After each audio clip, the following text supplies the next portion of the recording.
Alrighty, so here we're going to be doing another literal equation, but something that's going to be different here is the fact that instead of having everything all on one side or both the x's and y, this one's just, our terms are just rearranged a little bit differently. So in this equation we're going to be solving for y, which means the very first thing we're going to want to do is to get this negative 9y spot by itself first, that term. So because of that, what we're going to want to do, we want to get rid of this positive 15 here. So because of that, in order to cancel it out, the first thing we're going to do is, we're going to want to subtract 15 on both sides.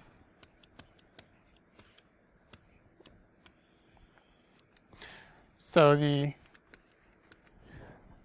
positive 15 and negative 15, they're going to cancel each other out, just like every other kind of equation that we've done. Similar to the last problem, because this first term, the 24x, and this negative 15, because they're different terms, we can't combine them. So we kind of have to, unfortunately, just leave them alone like that.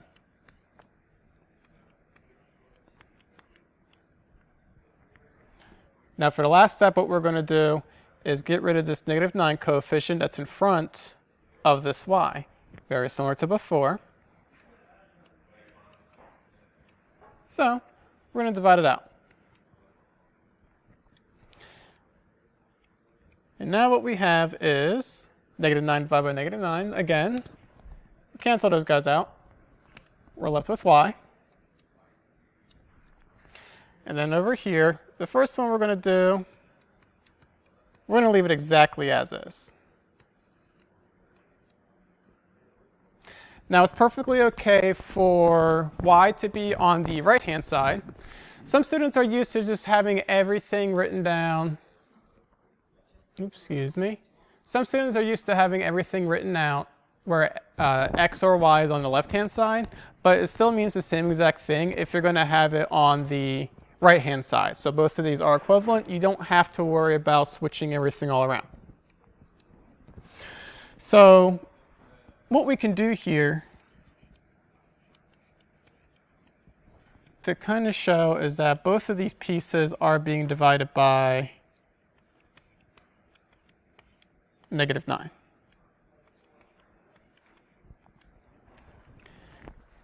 And anytime you have any sort of fractions within your answers, what you're going to want to do is reduce down these fractions, simplify it as much as you possibly can.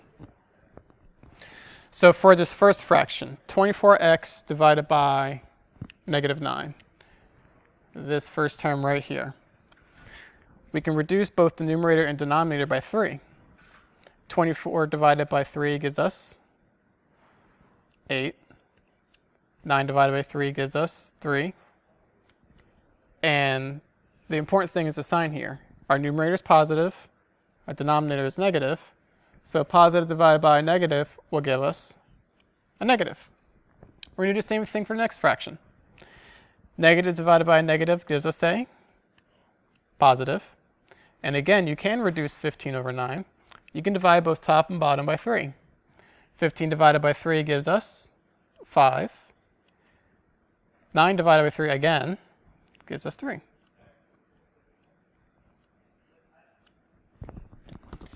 So very similarly to before, we solve our equations just like any other way that we would, regardless if they're all like terms or not.